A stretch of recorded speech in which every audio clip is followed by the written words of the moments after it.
Friend, સ્વાગત છે તમારું મારી ગુજરાતી રસોઈ ટિપ્સ ચેનલમાં। આજે આપણે બનાવીશું ખાવામાં સોફ્ટ અને સ્વાદિષ્ટ મેથીની ભાજીની ખારી। તો ચાલો આપણે બનાવવાનું શરૂ કરીએ। તો મેથીની ભાજીની ખારી બનાવવા માટે મેં અડધી વાટકી અહીંયા મેથીની ભાજીને ધોઈને લીધી છે અને એક વાટકી મેં અહીંયા ઘઉંનો લોટ લીધો છે। તો સૌથી પહેલા મેં અહીંયા ગેસ ઉપર એક પેન રાખ્યું છે। એની અંદર આપણે અહીંયા નાની અડધી ચમચી જેટલું તેલ ઉમેરીશું। તો તેલ આપણે અહીંયા વધારે નથી લેવાનું। તેલને આપણે સહેજ ગરમ થવા દઈશું। તેલ આપણું ગરમ થાય એટલે આપણે અહીંયા ઝીણી સમારેલી મેથીની ભાજી લઈ લઈશું। મેથીની ભાજી આપણે અહીંયા થોડી કૂક કરીને જ લેવાની છે, આપણે ડાયરેક્ટ મેથીના પાન નથી ઉમેરવાના। તો તેલ આપણું અહીંયા ગરમ થઈ ગયું છે ને મેં મેથીની ભાજીને પણ અહીંયા ઉમેરી લીધી છે। તો હવે આપણે મેથીની ભાજીને અહીંયા થોડી કૂક કરી લઈશું। તો આ રીતે મેથીની ભાજી તમારે અહીંયા મીડિયમ ટુ સ્લો ગેસ ઉપર જ કૂક કરવાની છે, ફૂલ ગેસ ઉપર નથી કરવાની। તમે જોઈ શકો છો એકદમ ફટાફટ અહીંયા મેથીની ભાજી કૂક થઈ જવા આવી છે। તો આ રીતે તમારે અહીંયા 2 મિનિટ જેટલી જ કૂક કરવાની છે, વધારે અહીંયા કૂક નથી કરવાની। તો મેથીની ભાજી આપણે અહીંયા કૂક થઈ ગઈ છે। તો હવે આપણે એને એક વાસણમાં લઈ લઈશું।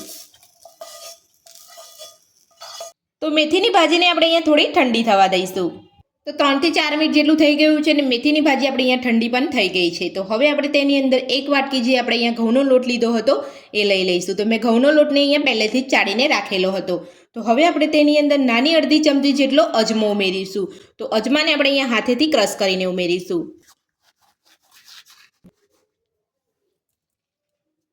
2 ચપટી જેટલો હળદર પાવડર ઉમેરીશું। નાની અડધી ચમચી આપણે અહીંયા મરચું ઉમેરીશું। તો મરચાંનું પ્રમાણ તમે તમારા ટેસ્ટ પ્રમાણે વધતું ઓછું કરી શકો છો। તો હવે આપણે તેમાં સ્વાદ પ્રમાણે મીઠું ઉમેરીશું। તો ખારીને એકદમ સરસ ચટપટી બનાવવા માટે નાની અડધી ચમચી જેટલો ચાટ મસાલો ઉમેરીશું। જો તમે અહીંયા ચાટ મસાલો ઉમેરવા ના માંગતા હોય તો તમે સ્કીપ પણ કરી શકો છો। અને નાની અડધી ચમચી જેટલું જીરું ઉમેરીશું। નાની અડધી ચમચી જેટલા તલ ઉમેરીશું। તો બધા જ મસાલા આપણે સરસ ઉમેરી લીધા છે। તો હવે આપણે તેમાં 3 ચમચી જેટલું ઘી ઉમેરીશું।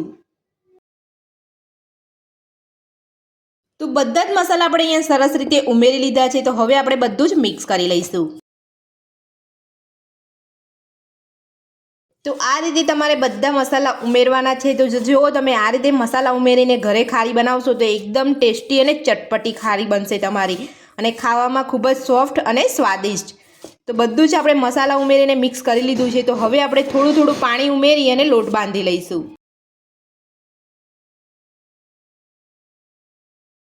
તો મીડિયમ કડક લોટ બાંધવાનો છે આપણે અહીંયા, વધારે પડતો કડક પણ નથી બાંધવાનો, ઢીલો પણ નથી બાંધવાનો।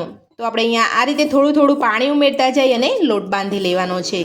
અને જ્યારે પણ તમે અહીંયા ખારી બનાવો ત્યારે તમારે અહીંયા ઘીનો જ ઉપયોગ કરવાનો છે, તેલનો ઉપયોગ નથી કરવાનો। આ રીતે તમે ઘીનો ઉપયોગ કરીને ખારી બનાવશો તો એકદમ સરસ છૂટા છૂટા પડવાળી ખારી બનીને તૈયાર થશે।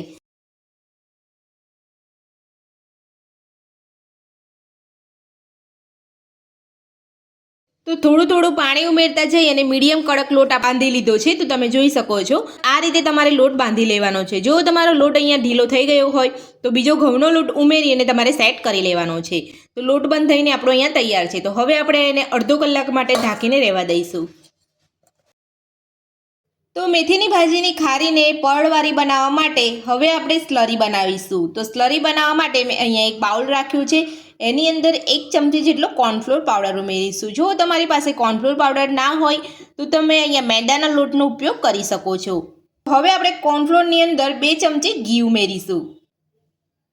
ઘી ઉમેર્યા પછી આપણે બધું જ મિક્સ કરી લઈશું। જો તમને અહીંયા થોડું ઘી ઓછું લાગતું હોય તો તમારે થોડું બીજું ઉમેરી લેવાનું છે।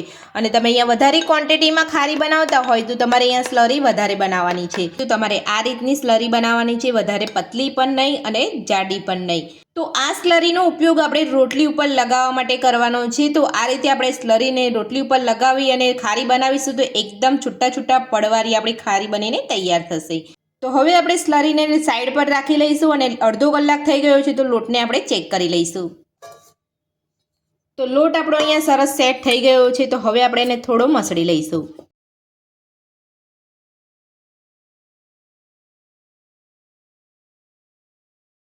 આટલા લોટની અંદરથી હવે આપણે અહીંયા મીડિયમ સાઇઝના લુવા કરી લઈશું। તો આ રીતે આપણે અહીંયા લુવા કરવાના છે, બહુ મોટા પણ નથી કરવાના અને વધારે નાના પણ નથી કરવાના। આપણે અહીંયા બધા જ કરી લીધા છે. તો હવે આપણે સાઈડ પર મૂકી અને રોટલી વણી લઈશું. પાટલા ઉપર મેં અહીંયા લુવો લઈ લીધો છે. તો હવે આપણે તેની ઉપર થોડો કોરો લોટ ભભરાવી લઈશું. તો આ રીતે અહીંયા ઘઉંનો લોટનો જ ઉપયોગ કરવાનો છે. તો હવે આપણે એનામાંથી રોટલી વણી લઈશું.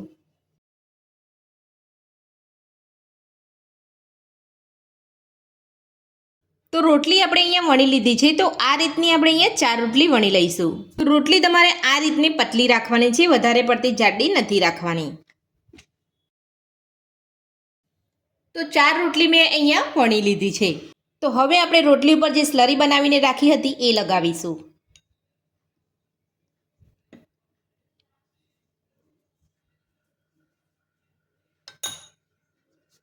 તો આ રીતે આંગળીની મદદથી લગાવીશું તો બધી જ બાજુ એકદમ સરસ રીતે સ્લરી લગાઈ જશે. તો સ્લરી આપણે અહીંયા લગાવી લીધી છે. તો હવે આપણે તેની ઉપર બીજી રોટલી લઈ લઈશું. તો એ જ રીતે બીજી રોટલી પર પણ આપણે સ્લરી લગાવી લઈશું.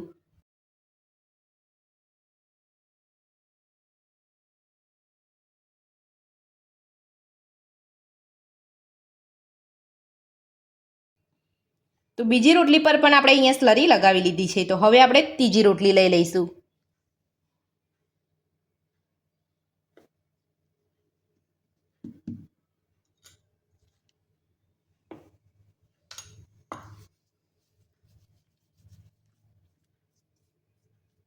તો આપણે અહીંયા ત્રીજી રોટલી પર પણ આપણે અહીંયા સ્લરી લગાવી લીધી છે. તો હવે આપણે ચોથી રોટલી લઈ લઈશું.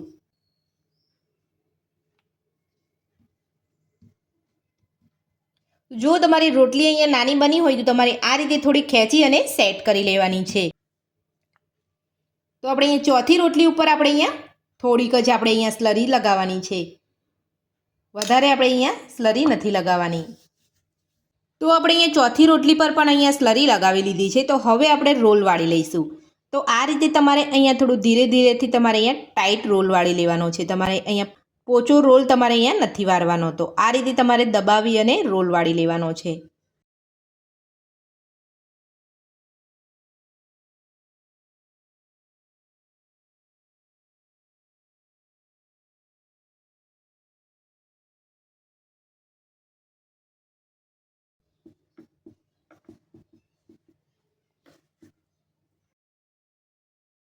તો આ રીતે ફેરવી અને રોલ વાળી લઈશું. તો આ રીતે રોલ વાળીશું તો આપણી રોટલી બધી સરસ એકબીજા સાથે ચોંટી જશે. તો હવે આપણે રોલમાંથી કટ કરી લઈશું. તો હવે જે આગળનો ભાગ છે એ થોડો આપણે કટ કરીને કાઢી લઈશું.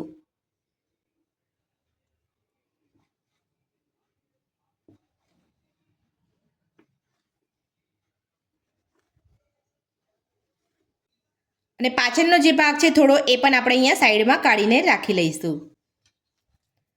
તો આપણે અહીંયા સરસ રીતે લુવાને કટ કરી લીધું છે.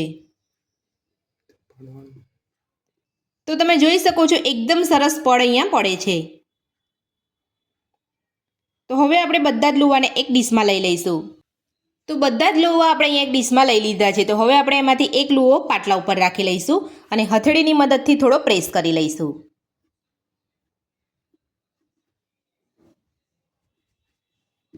અને થોડું આપણે એને વણી લઈશું.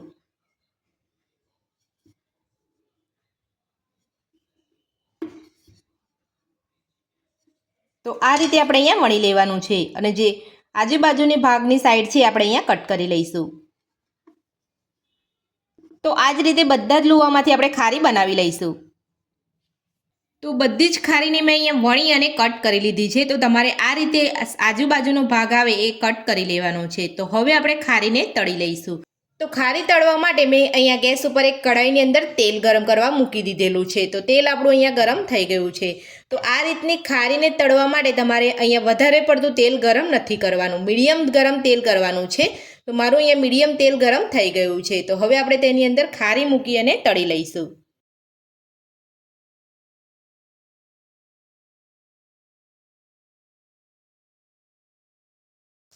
તો ખારીને આપણે અહીંયા તળાવવા દઈશું. તો વધારે પડતી ખારી આપણે અહીંયા તેલમાં નથી મૂકી દેવાની. તો ખારી આપણે અહીંયા તળાઈને ઉપર આવશે ત્યારબાદ જ આપણે પલટાવીશું. તો તમે જોઈ શકો છો એકદમ ધીરે ધીરે આપણી અહીંયા બધી જ ખારી ઉપર તળાઈને આવી ગઈ છે. તો હવે આપણે હળવે હાથેથી ખારીને પલટાવી લઈશું.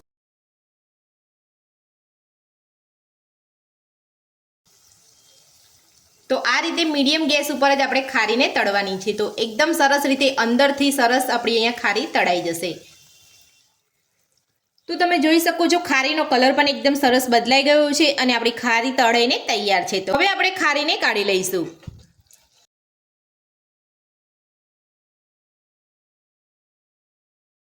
તો આ રીતે તમારે કાણાવાળા કોઈ પણ વાસણમાં કાઢી લેવાનું છે. તો ખારીમાં રહેલું વધારાનું તેલ બધું જ નીકળી જશે.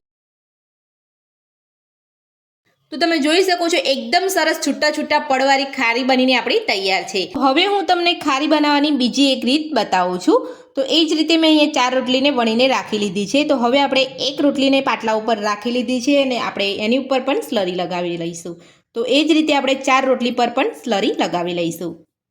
તો આપણે અહીંયા 4 રોટલી મૂકી અને સ્લરી લગાવી લીધી છે. તો હવે આપણે અહીંયા ચોથી રોટલી ઉપર જે સ્લરી લગાવી છે એની ઉપર આપણે અહીંયા થોડો ઘઉંનો લોટનો છંટકાવ કરી લઈશું અને રોટલીને આપણે અહીંયા 4 બાજુથી વાળી લઈશું. તો બીજી રીતની અંદર આપણે અહીંયા 4 બાજુથી વાળી લઈશું. પહેલી રીતે આપણે અહીંયા રોલ વાળી અને ખારી બનાવી હતી. તો હવે આપણે અહીંયા આ રીતે ચોરસ શેપમાં વણી લઈશું.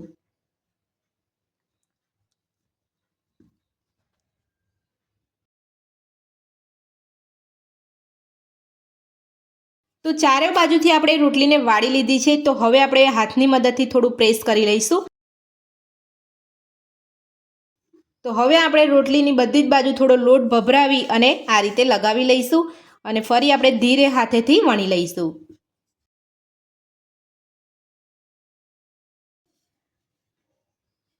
તો આ રીતે આપણે અહીંયા હળવે હાથેથી વણવાની છે.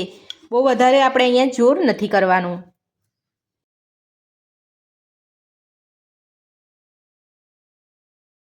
તો બીજી રીતની અંદર તમારે ચોરસ વણી લેવાની છે. તો મેં અહીંયા ચોરસ વણી લીધી છે. તો હવે આપણે સાઈડમાંથી કટ કરી લઈશું.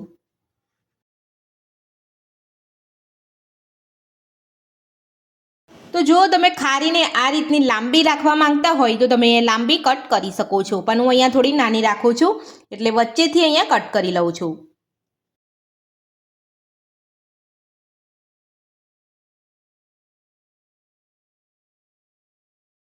તો આપણે અહીંયા બધી જ ખારીને સરસ અહીંયા કટ કરી લીધી છે. તો બીજી રીતે તમે એકદમ સહેલાઈથી ખારી અહીંયા બનાવી શકો છો.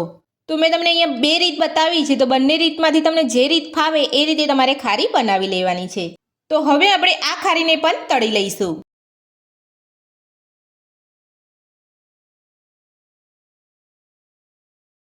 તો ખારી આપણી તળાઈને ઉપર આવે એટલે આપણે પલટાવી લઈશું. તો બધી જ ખારી આપણે તળાઈને ઉપર આવી ગઈ છે. તો હવે આપણે પલટાવી લઈશું.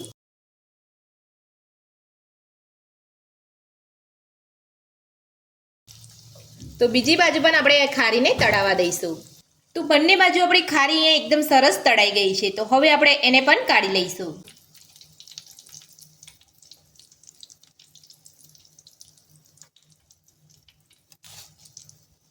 તો બીજી રીતે પણ એકદમ સરસ ખારી બનીને આપણી અહીંયા તૈયાર છે અને તમે જોઈ શકો છો એકદમ સરસ અહીંયા પડવારી બની છે. તો હવે આપણે ખારીને સર્વ કરી લઈશું. તો ખાવામાં એકદમ સોફ્ટ અને સ્વાદિષ્ટ મેથીની ભાજીની ખારી બનીને આપણી તૈયાર છે. તો આ વિડીયોમાં મેં તમને 2 રીત બતાવી. તમને જે રીતે ફાવે એ રીતે તમે ખારી બનાવી શકો છો. તો હું તમને અહીંયા એક ખારી તોડીને બતાવી દઉં છું કે તમે જોઈ શકો છો એકદમ સોફ્ટ આપણી અહીંયા ખારી બનીને તૈયાર છે.